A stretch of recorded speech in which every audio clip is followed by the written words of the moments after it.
All right. It is chapter 35 of the Srrws of Satan, where Mavis Clare goes on a tear. Not Mavis Clare, fuck me. Lady Sybil goes on a tear in her suicide note, which I guess if you're gonna burn everything down, burn it down in your extremely long suicide note. She must have been writing for a while, or she just had a lot to say. Um, yes. We very much get into I was ruined by literature. Especially Swinburne comes in for heavy flogging here of being, the carrying crucifix, the carrying cross. The idea, I guess, that Christ was just a guy, and you're worshiping a corpse on a cross is what you're worshiping.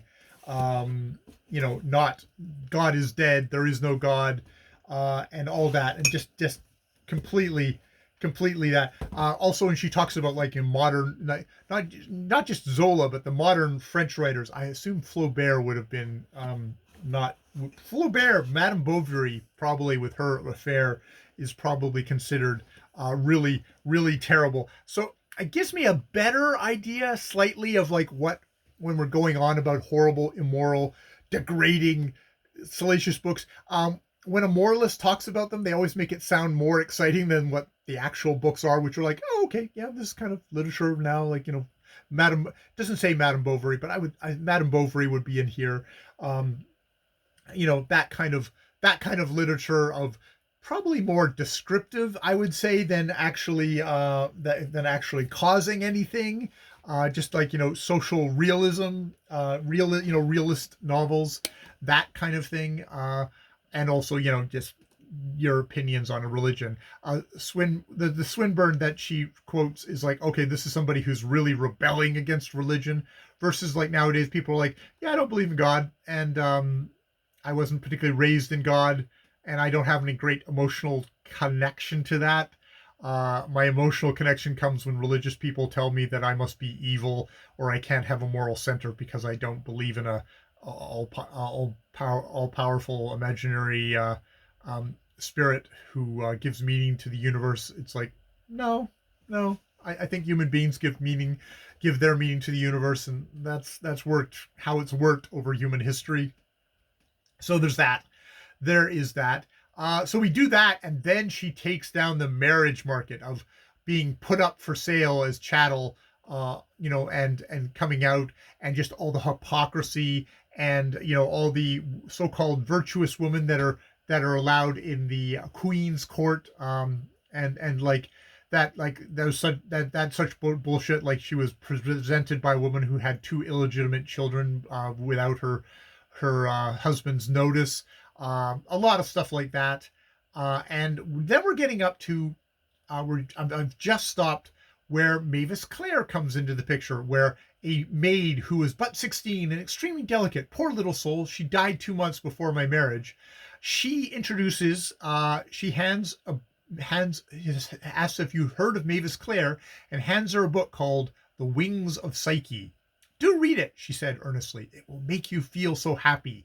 So we're going to get a little bit on Mavis Clare next, and how that affects the poor, disillusioned, super cynical 20-year-old Lady Sybil, who is, ruined. It's like a part of me is just like, okay, you're a young woman. Yes, you're in a shitty marriage to an idiot, but man, you had your whole life in front of you. Maybe it wasn't such the smart thing to do to kill yourself. And of course, it's one of these like, oh well, if you're an atheist and you're unhappy, just kill yourself and there'll just be nothing left.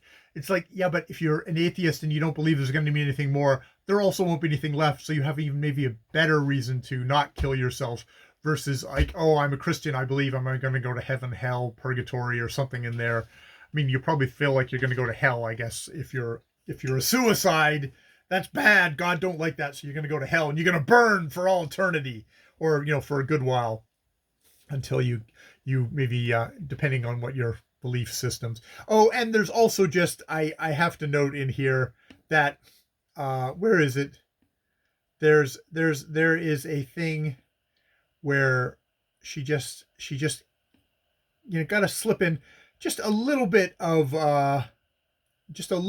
anti-Semitism has to kind of slip in here too, like while we're doing this of you know, evil women books. And I mean, this is the thing, is we don't get the female authors.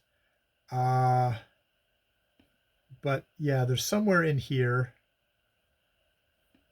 that suddenly oh, it's oh yeah, because we're talking about before a crucifix, or a before a crucifix is the name of the poem, I guess.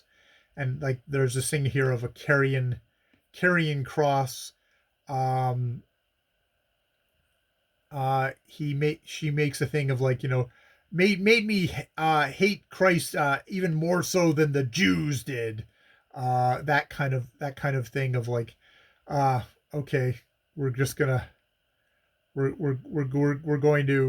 we're going to pull Jewish people in for just a little dig of "you killed Christ," kind of all that bullshit.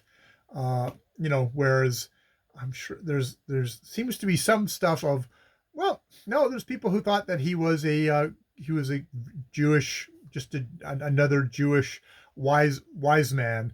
But you know, there's always that, oh, Jews killed him. They're the ones who got him at the end. So I'm not going to dig around in here, but just you know, it's there's that underlying kind of like underlying thing of if you're a Christian, you really think that Jews are just the scum of the earth. That seems to kind of run through British society in general at this time, for the most part. I'm sure there's exceptions, but it's very much pretty strong in there. All right, I'm going to leave it there. More videos later.